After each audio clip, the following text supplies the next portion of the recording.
exige qualidades superiores que o homem deve esforçar-se por adquirir. Nem todos os argumentos podem ser endereçados indistintamente à coletividade dos companheiros que lutam entre si nas tarefas evolutivas e redentoras. Necessário redarguir com acerto a cada um. Ao que lida no campo, não devemos retrucar mencionando espetáculos da cidade. Ao que comenta dificuldades ásperas do caminho individualista, não lhe replicará com informações científicas de alta envergadura. Primeiramente, é imprescindível não desagradar a quem ouve, temperando a atitude verbal com a legítima compreensão dos problemas da vida, constituindo-nos um dever contribuir para que os desviados da simplicidade e da utilidade se reajustem. Toda resposta em assunto importante é remédio. É indispensável saber dosá-lo com vista aos efeitos. Cada criatura tolerará, com benefício, determinada dinamização. As próprias soluções da verdade e do amor não devem ser administradas sem esse critério. Aplicada em porções inadequadas, a verdade poderá destruir tanto quanto o amor costuma perder. Ainda que sejas interpelado pelo maior malfeitor do mundo, deves guardar uma atitude agradável e digna para informar e esclarecer. Saber responder é virtude do quadro de sabedoria celestial. Em favor de ti mesmo, não ouvis o melhor modo de atender a cada um. Então, diante dessa mensagem, que muito nos esclarece, busquemos agora levar os nossos pensamentos a Deus, em agradecimento por mais essa oportunidade de reunirmos em gratidão pelas mensagens e por todo o amor que nos foi ensinado pelo patrono desta casa. Em gratidão pela oportunidade de estudarmos um pouco mais sobre o Evangelho de Jesus, para podermos enriquecermos intimamente, não somente com a sabedoria, Senhor, mas com o exercício dos vossos ensinamentos de amor e de paz. Que assim, sendo instrumentos da vossa seara divina, através do exercício da palavra, da caridade, do amor e do perdão, nós vos agradecemos, nós demonstramos nossa gratidão e rogamos que permaneças conosco, para que tenhamos maior capacidade de compreender os vossos desígnios, compreender os vossos ensinamentos e pô-los em prática cada vez mais. E assim, nós rogamos ainda mais que a espiritualidade amiga aqui permaneça e promova a assistência necessária a cada um de nós, para que saibamos ouvir.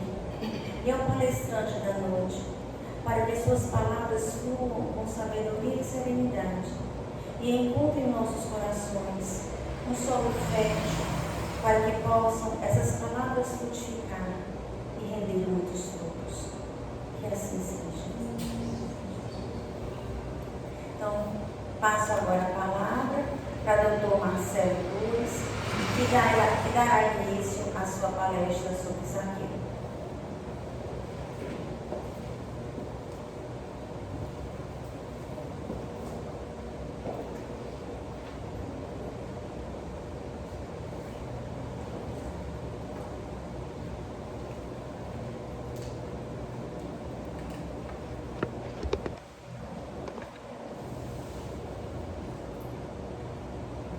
Que a paz de nosso Senhor Jesus Cristo esteja presente no meio de nós nesta noite, mas que esta mesma paz possa encontrar guarida em nossos corações, de tal sorte a transformar-se aí em uma fonte perene de tranquilidade, de quietude e de paz, que lhe seja útil a saciar as nossas próprias necessidades, mas também que sirva a todo irmão que de nós se aproximar, sequiosos dessa mesma paz.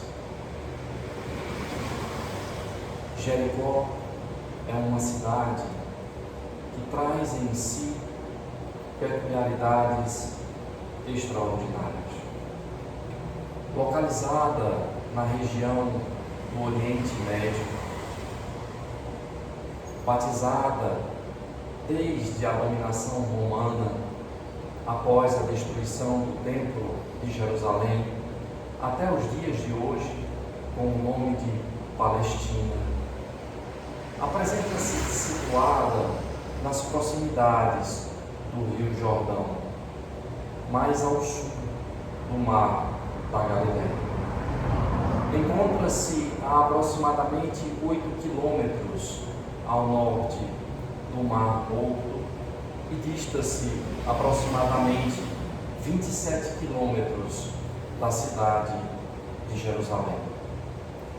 Aquela região, segundo estudos arqueológicos, encontrava-se habitada desde o período neolítico, constituindo assim, talvez, a mais antiga comunidade reunida de seres humanos no formato de uma cidade que se tem conhecimento.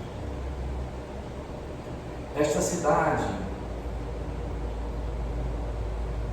traz consigo, ao longo da história, vários momentos oportunos nas quais aparece.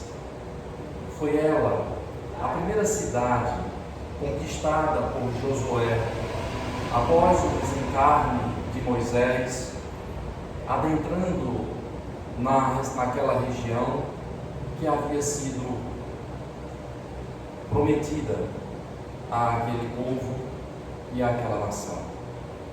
Segundo conta a tradição, ao som das trombetas e à força da lança de Josué, as muralhas da cidade de então se desfizeram e o povo judeu conquistou aquela região.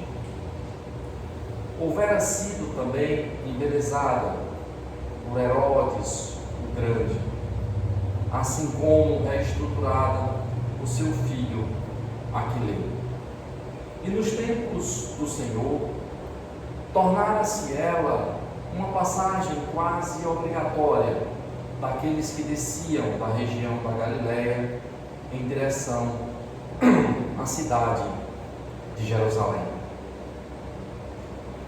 Seu casario, seu clima agradável, que recebia nos meses mais quentes do ano as aragens provenientes da região do Rio Jordão, e nos meses mais frios a temperatura não caía tanto, tornando-se agradável aos habitantes daquelas paragens. Seu rico casario palaciano envergava no seu mármore uma estrutura sóbria e bela. As ruas eram calçadas à moda daquele tempo e se encontravam árvores variadas, derramando suas sombras pela sua cidade, por aquela cidade. Encontravam-se ali tamareiras que estendiam seus braços verdes, balançando sobre o vento, e também ofereciam frutas com um sabor adocicado como mel, reconhecidas em todas as províncias daquele tempo. Ali também haviam amoreiras que ofereciam seu fruto e sua beleza naquela região, assim como romanzeiras e sicômoros, árvores antigas, figueiras bravias que distribuíam sua sombra e seus frutos naquelas paragens. Haviam também laranjeiras que costumavam florir e derramar seu perfume nas primeiras notas do amanhecer, bem como roseiras que eram cultivadas pela população daquela região, trazendo um leve aroma floral ao final das suas tardes. Tão conhecida ficara pelo seu clima ameno, pelo seu ar floral, que a própria Cleópatra, rainha do Egito, houvera em determinado momento visitado aquela cidade e se encantado com os seus ares e com a sua beleza. Ali também habitava um homem, filho de Timeu, que houvera nascido cego e lidava com a escuridão dos seus olhos desde os primórdios da sua existência material. Impossibilitado de aprender alguma profissão, incapacitado para os trabalhos que lhe eram lhe oferecidos na época, restava-lhe somente a mendicância. E andava com uma vasilha de madeira simples, sobrevivendo da caridade alheia, que não era tão intensa naquele tempo. Aquele homem pobre vivia numa solidão profunda e dependia das expensas dos seus conterrâneos para a sua própria sobrevivência. Houvera ouvido falar de um rabi galileu que costumava passar por aquelas paragens em direção à cidade de Jerusalém. Houvera falar do seu amor, da sua generosidade, da sua caridade, das suas possibilidades de cura, e ansiava intimamente pela oportunidade de ver. Era o mês do nosso calendário correspondente ao mês de março. Era o ano 30 da era cristã. E Jesus, juntamente com seus seguidores, havia descido da região da Galileia, buscando a cidade de Jerusalém para os compromissos da Páscoa daquele ano. Sua chegada houvera sido anunciada previamente na cidade de Jericó. Timeu, Bartimeu, filho de Timeu, esperava numa estrada à beira do caminho, mendigando. Quando ouve o burburinho das pessoas que se aproximavam, ele pergunta quem era e lhe dizem que ali se aproximava o rabi galileu de nome Jesus. Algo agita a sua alma. E de repente ele se vê ali sentado, gritando humildemente: Jesus, filho de Davi, tende piedade de mim. Os homens daquele tempo, de coração duro, admoestavam-no por aquela conduta, mas longe de desistir, ele gritava ainda mais alto: Jesus, filho de Davi, tende piedade de mim.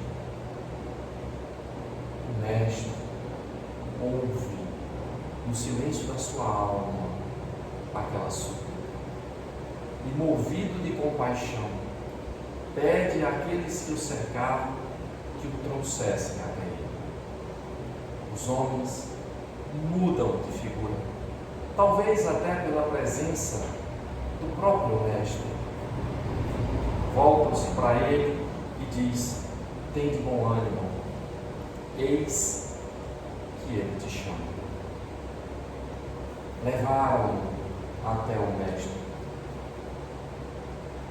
que, comovido, pergunta a ele: que queres que eu te faça?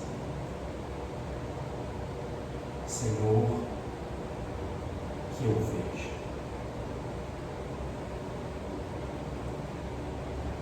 E ouve, sente na intimidade da sua alma as vibrações daquelas palavras que saíram da boca de Jesus. Vai, a tua fé te salvará.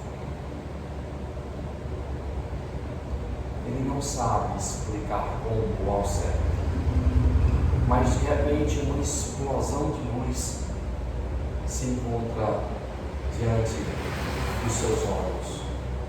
E aturdido, pela primeira vez na sua existência, pôde contemplar a luz do sol, o azul do céu, o verde das árvores que ali se encontravam, a multidão que dele se afastava, e meio que em êxtase procura o Rabi para agradecê-lo, mas ele não esperava o reconhecimento de ninguém, já havia partido. Bartimeu entra na cidade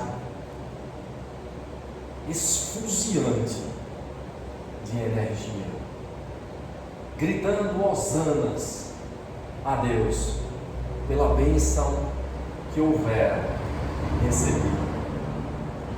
Os homens de então, alguns, como talvez os de hoje que assistem, consideraram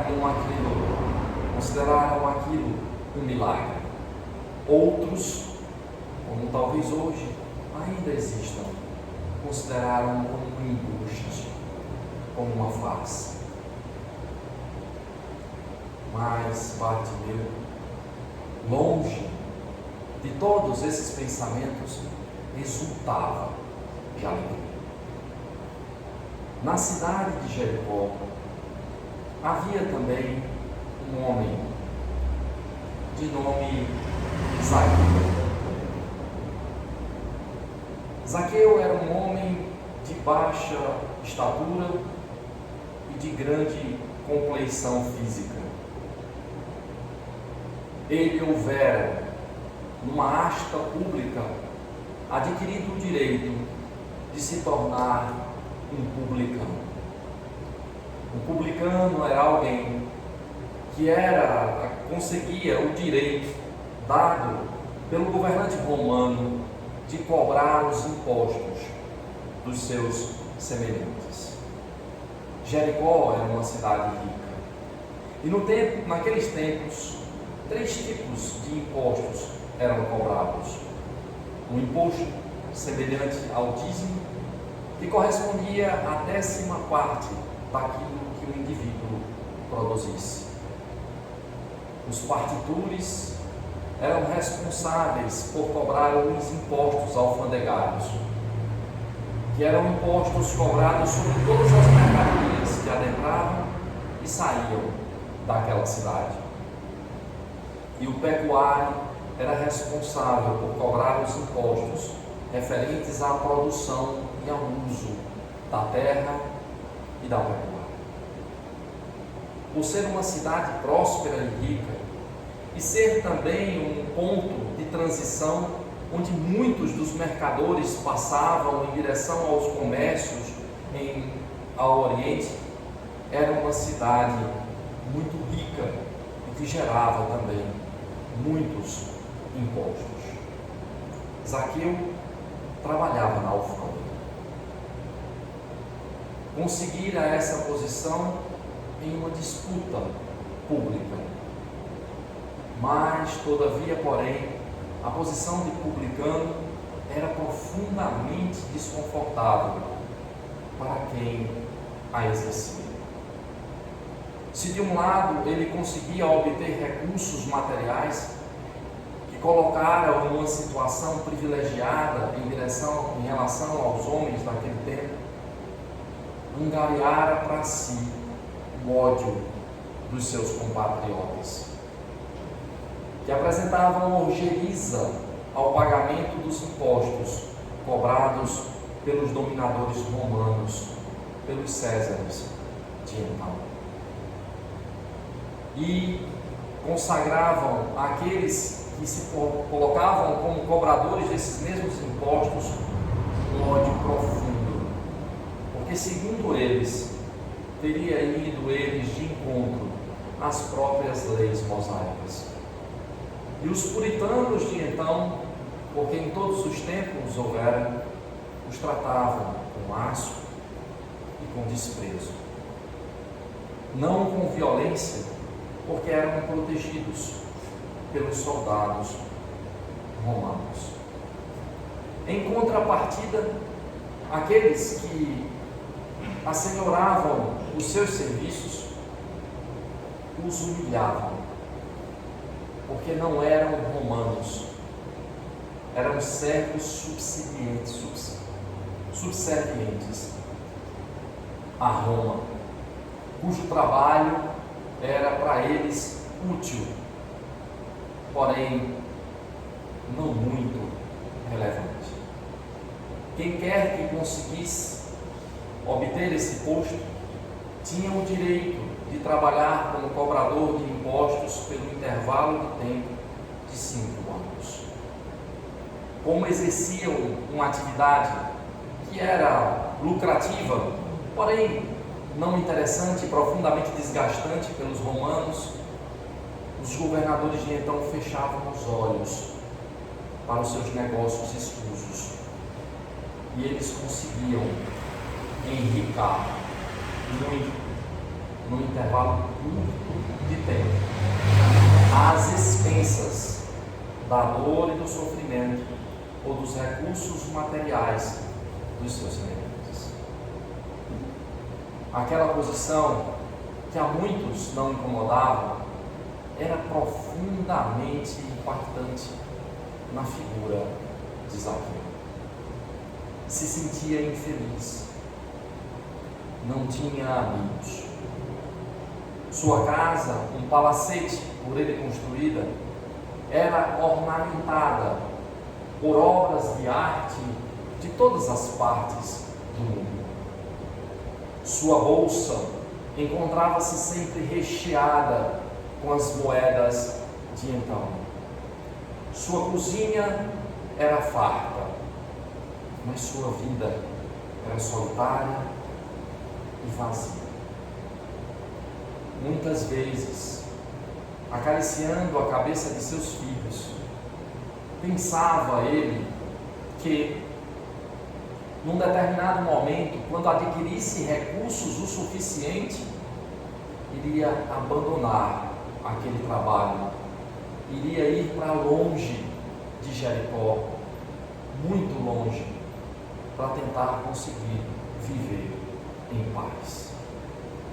Aqueles pensamentos, de certa forma e por certo tempo, traziam a ele uma bênção de consolo e algum pouco de paz. Zaqueu e Bartimeu estavam em polos opostos da estrutura social e financeira daquele tempo. Um pobre e miserável que esmolava pelas ruas, um rico possuidor de grandes posses materiais que vivia no conforto de um palacete. Mas eles traziam consigo uma coisa em comum: sofriam com a mesma solidão, com o mesmo isolamento. Ele também houvera ouvido falar de Jesus e se encantara com aquilo que ouvia, com sua mensagem de amor e de paz, com suas atitudes de generosidade. mas particularmente porque ouvira falar que ele andava junto de pecadores e de publicanos. E um consolo maior ainda alertava sua alma quando soubera que um dos seus discípulos mais diretos foi retirado de uma coletoria de impostos. E era também um publicano. Seu nome, Levi. Seu apelido, Mateus. Ele também acolhia publicanos. Não fazia diferença entre os homens. Ouvia os fariseus e os saduceus, mas acolhia o leproso, a prostituta, o pobre, o cego, o alquebrado pela vida, os publicanos também. Quando vira a figura de Bartimeu entrando esfuziante pela cidade, cantando hinos de louvor a Deus pela bênção alcançada, quando houvera ouvido que Jesus se aproximara, ele abandonara toda a sua compostura que precisava como trabalhador da alfândega e representante de Roma, de então saíra correndo. As vagas de suor derramavam-lhe sobre os rostos. O orgulho do cargo havia se deixado para trás na alfândega e chegara próximo às portas da cidade. Ali já se encontrava uma grande multidão. Sabia que ninguém ia ter a consideração de oferecer a ele um lugar para que ele pudesse ver Jesus, mas precisava vê-lo. Não se sentia digno da sua presença, não se sentia digno de conversar com ele, mas queria, pelo menos, a oportunidade de vê-los. É aí que vê próximo à porta da cidade um sicômoro antigo, uma árvore que tinha já espalhado as suas raízes e galhos fáceis. Ele sobe rapidamente ao sicômoro, se agarra a um dos seus galhos e espera.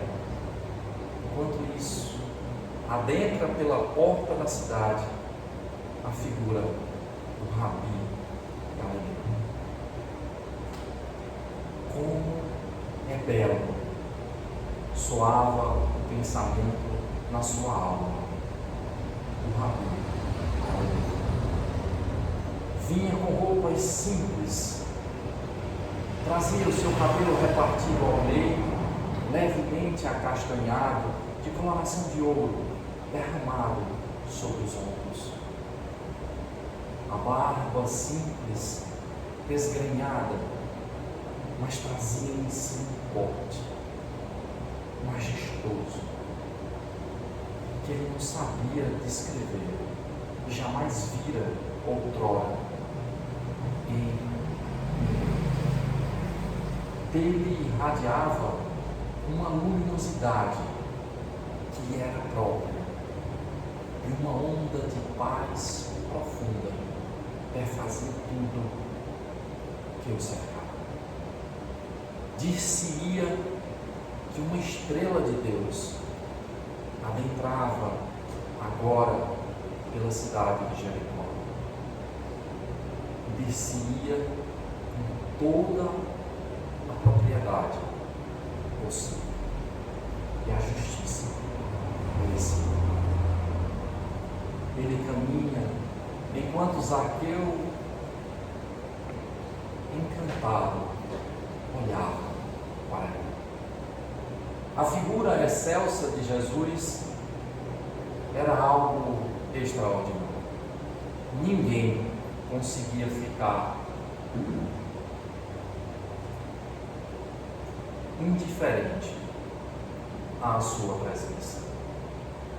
Alguns que viam e sentiam o esplendor se entregavam a ele, de alma e de coração. Outros, eivados de orgulho e vaidade, o hostilizavam, o invejavam e o odiavam. Mas ninguém era indiferente a ele. A todos, independente do sentimento que despertava, derramava amor, consolação e bênção. E o Rabi para diante do sicômoro, olha para aquela figura que está ali em cima e diz: Zaqueu, chama pelo nome. Eu sou o bom pastor e conheço as minhas ovelhas pelo nome. Zaqueu, desce depressa, pois hoje é necessário e convém que eu me hospede na tua casa. Zaqueu ainda estava embargado com palavras, os olhos úmidos, não sabia o que dizer. Escorregou, Deus sabe como, por aquele sicômoro até o chão, e saiu em uma corrida mais desembalada ainda em direção ao seu lar, para os preparativos para recebê-lo. Pela primeira vez sentiu vergonha do luxo e da riqueza que ali se encontrava, diante da simplicidade, da profundidade do Mestre. Mas chama a sua esposa, abraça e lhe conta aquilo que ocorreu. Os preparativos da casa foram rápidos e a esposa prestimosa o auxiliou em tudo. No final da tarde, quando os últimos raios do sol se despediam no horizonte distante e a brisa suave do vento que vinha da região do Jordão chegava àquelas paragens, Zaqueu, a esposa e os filhos estavam na porta de casa, esperando Cristo. Não se sentia digno da sua presença. Não se sentia digno de hospedá-lo em sua casa. No entanto, ele dignou-se a fazer. E uma vez chegando lá, um dos que ali se encontraram disseram: Senhor, vai se hospedar na casa de um publicano? Zaqueu, tartamudeante, volta-se humilde para Jesus e diz: Senhor, eu vou distribuir metade dos meus bens aos pobres, e todo aquele que eu houver de alguma forma prejudicado, eu restituirei em quadro. Jesus sorriu um sorriso amoroso e pleno. Volta-se para Zaqueu e diz: eis que hoje a salvação entrou nesta casa, porque este também é um filho de Abraão. E o Filho do Homem veio em busca das ovelhas perdidas, também de Israel. Nunca mais a vida de Zaqueu foi a mesma. Passou a olhar os bens, o mundo, as coisas de uma forma diferente. Passou a almejar uma paz que não era compreendida pelos homens daquele tempo.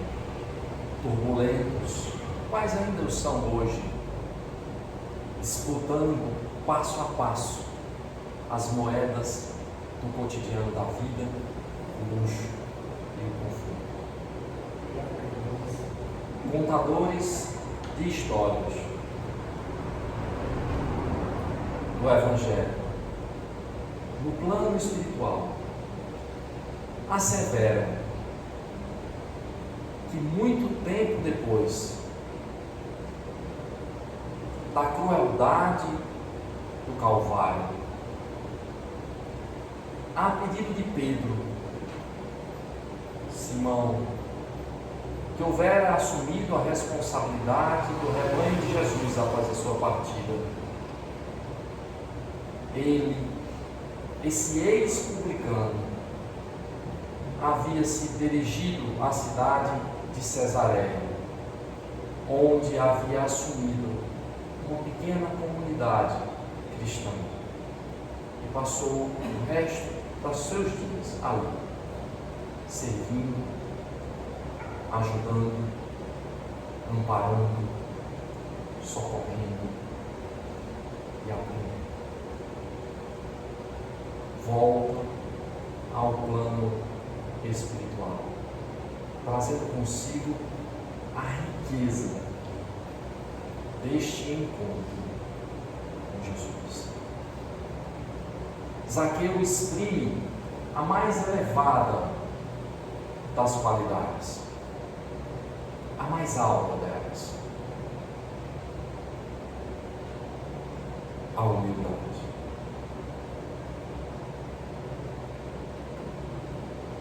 Amélia Rodrigues, nos prefácios do seu livro Primícias do Reino, teve a oportunidade de nos dizer que a história da descida de Jesus para os fluidos grosseiros da matéria é também a história da redenção da própria humanidade, que sai das furnas do eu aos altiplanos da espiritualidade superior. E Jesus, ao vir ao mundo, poderia ter vindo em qualquer lugar. Poderia ter nascido no palácio de César Augusto, o imperador romano daquele tempo. Poderia ter nascido no palácio de Herodes o Grande, o governador daquelas paragens naquele tempo. Poderia ter nascido na casa do sumo sacerdote de Jerusalém, ou na casa de algum dos doutores do Sinédrio, que constituía o conselho mais elevado daquela raça. Poderia ter vindo na casa de alguém rico e portentoso. Poderia ter sido revestido com linho ou colocado num berço de ouro com pedras preciosas. Todavia, ele não escolhe nem o palácio,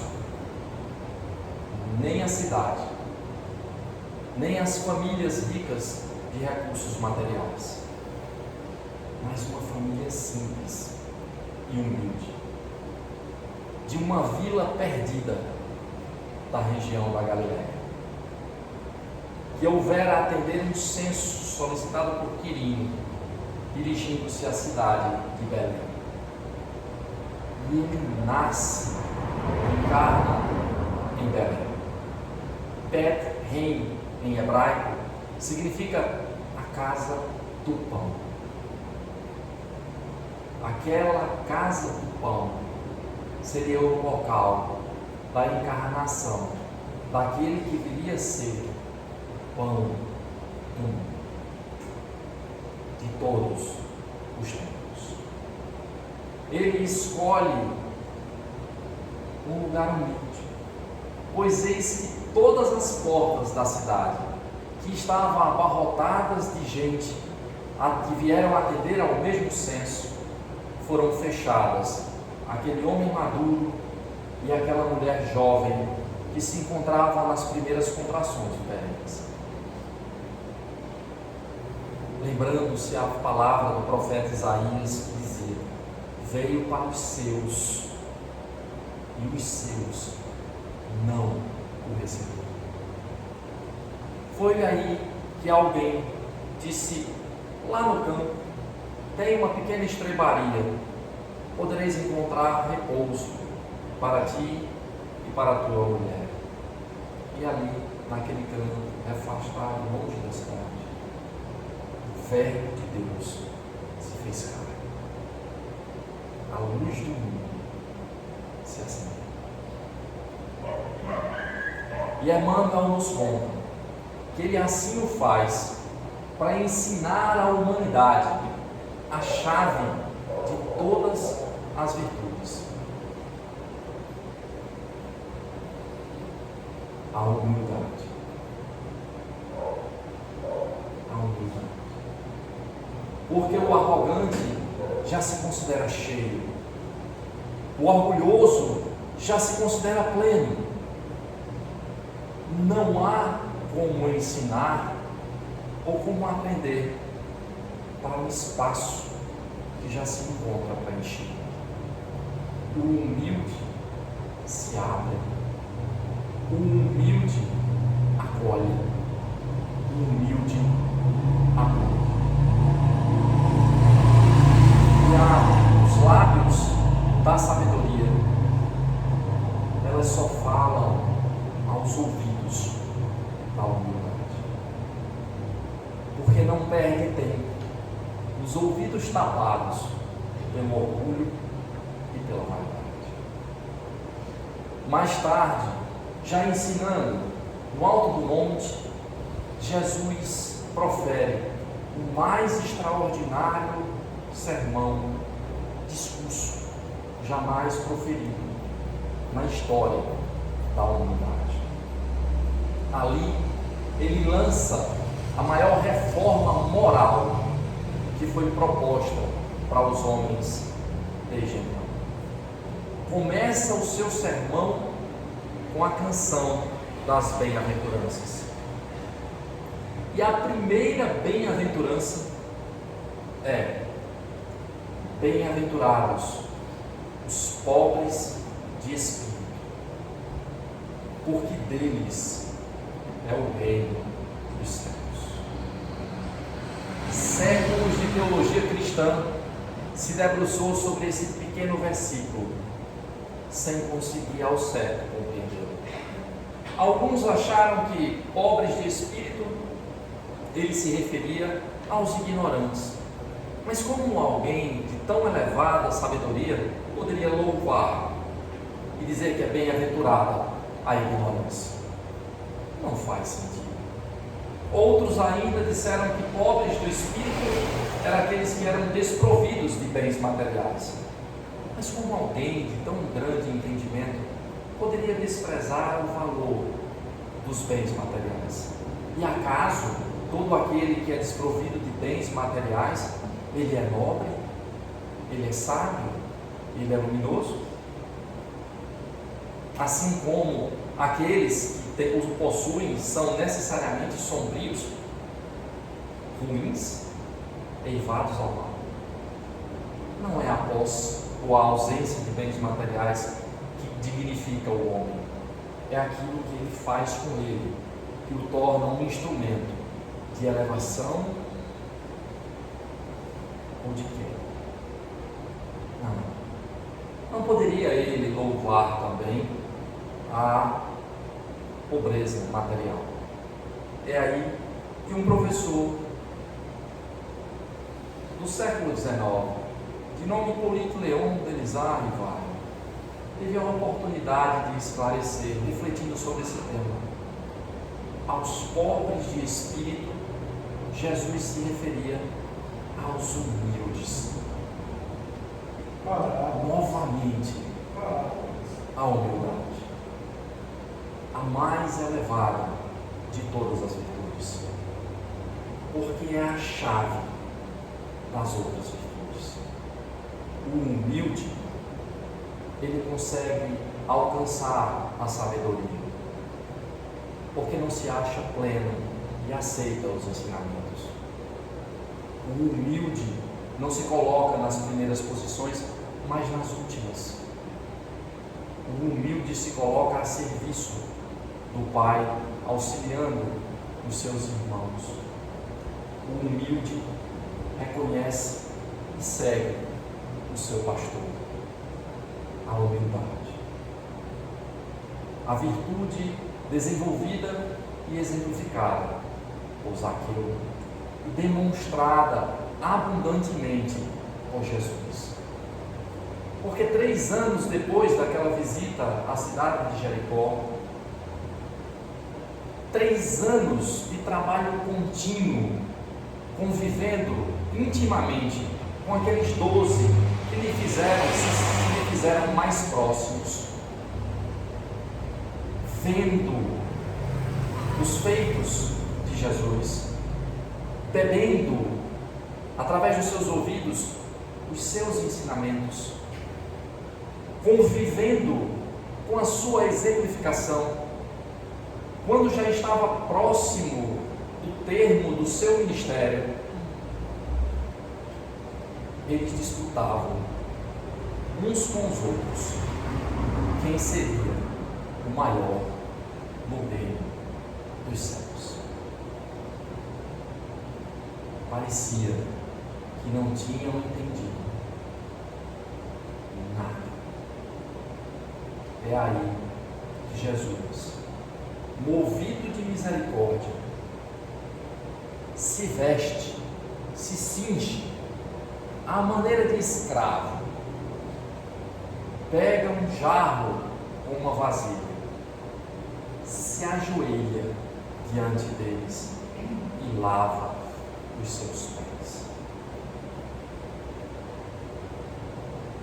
O príncipe do mundo, o governador espiritual do orbe terreno, o maior espírito que aqui já chegou e que este solo já sustentou, aquele que edificou todo o planeta e acompanhou na sua trajetória o desenvolvimento de cada consciência humana.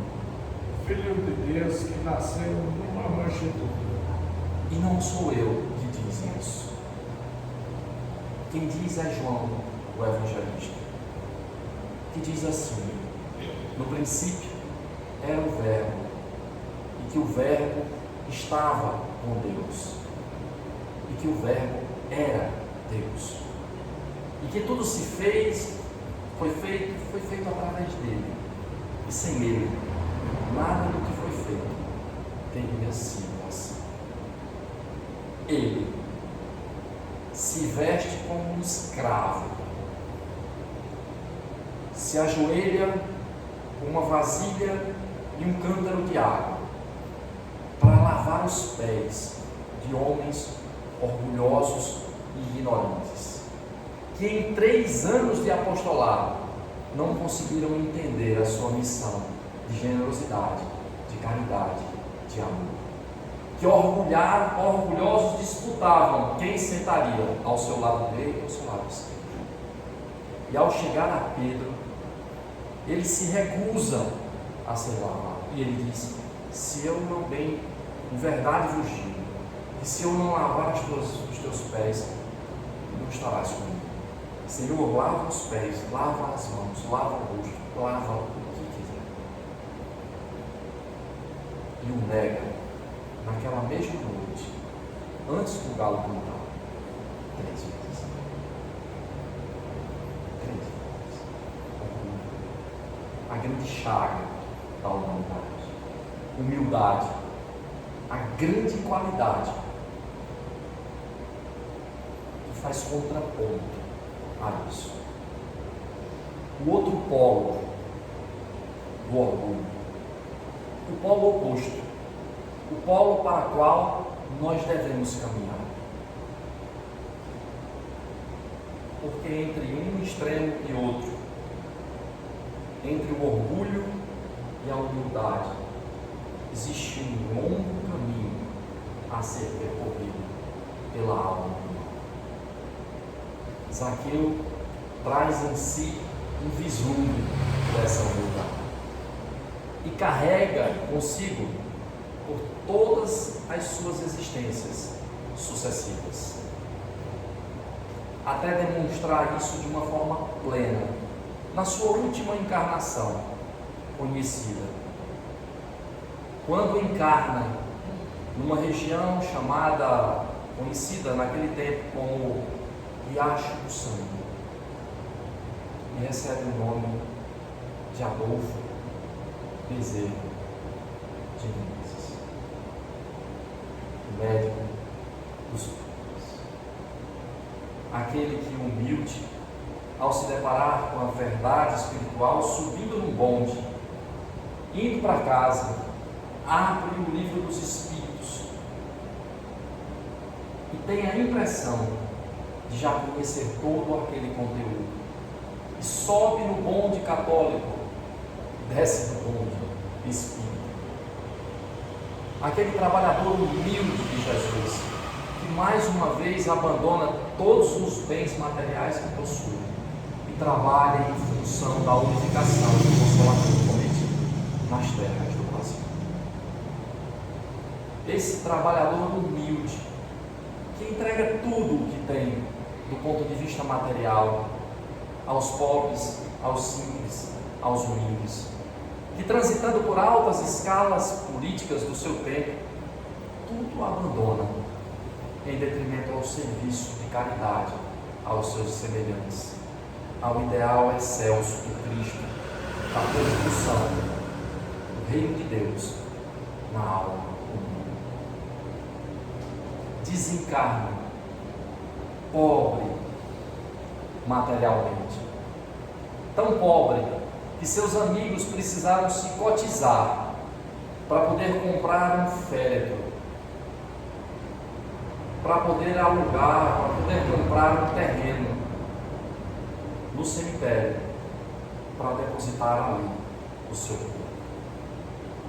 E desperta no plano espiritual sobre as bênçãos de Celina, a mensageira de Maria de Nazaré. E ao ver a multidão de espíritos que se aproxima dele, pergunta humilde: quem são eles? São todos aqueles que ajudastes, que amparastes, que socorrestes, e que agora vêm até aqui prestar a solidariedade, a gratidão a ti e a você. Este Espírito excelso, que desde então trabalha nas hostes do Consolador prometido por cada um dos filhos de Deus, órfãos da cruz, da pátria do cruzeiro. Este Espírito elevado, que depois de um grande tempo de apostolado, numa reunião no plano espiritual, ao qual foi chamado, e de onde do alto, do excelso plano, aparece a permissão para que ele pudesse encarnar em qualquer planeta que ele quisesse, deixando o orbe planetário, roga à Mãe Santíssima a oportunidade de continuar trabalhando na pátria do cruzeiro. E até os dias de hoje, até o momento presente, nos ajuda, nos ampara, nos acompanha. Fiquei profundamente emocionado quando me chamaram para participar dessa semana de homenagem a Dr. Bezerra de Menezes. E disse que não tinha como me negar a vir a este momento. certa feita recentemente, passando por grandes dificuldades, pois eis que todos nós passamos por ela. Jesus nos alertava: no mundo só encontrareis dores, mas tem bom ânimo, eu venci. Em grande dificuldade, solicitei humildemente o concurso desse Espírito excelso, mesmo sabendo que merecedor não sou em nada do seu auxílio e do seu amparo. Certa noite, convidado que fui para uma palestra num centro espírita, aqui na cidade do Crato, sobre fé e sobre caridade. Em casa, antes de ir para o centro, desequilibrado do ponto de vista espiritual, pensava: Deus meu, como vou poder realizar esse trabalho? Mas eu vou. Quando eu cheguei no centro espírita, a diretora dos trabalhos coloca um copo de água sobre a mesa e diz assim: vai falando aí, enquanto o doutor Bezerra fluidifica essa água. Continuei o meu trabalho, consegui chegar ao termo daquela palestra, tomei a água que fui e fui para casa. Cheguei totalmente diferente do que quando tinha chegado. Minha esposa, reconhecendo, disse: poxa, como você está bem agora. E eu disse: não, é bom a gente fazer essas palestras, nós nos ajudamos. Só depois eu lembrei da voz suave da diretora dos trabalhos, que dizia: fala aí, enquanto o doutor Bezerra fluidifica essa água. Uma gratidão profunda a esse Espírito que se move de compaixão apesar das nossas imperfeições, que se move a ajudar ou auxiliar aos pobres, aos aflitos, aos desesperados de toda sorte, que trabalha continuamente sob a direção de Jesus por cada alma. Minha mais profunda gratidão e o mais extraordinário reconhecimento. Muita paz.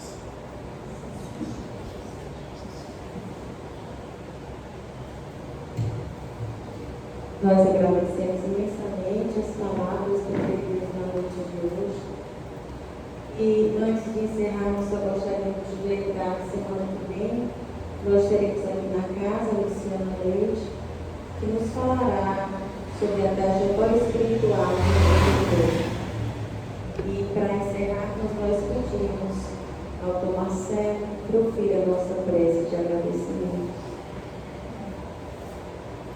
Gostaria de convidar a todos a fechar os olhos neste instante e a levar o nosso pensamento aos planos excelsos da vida.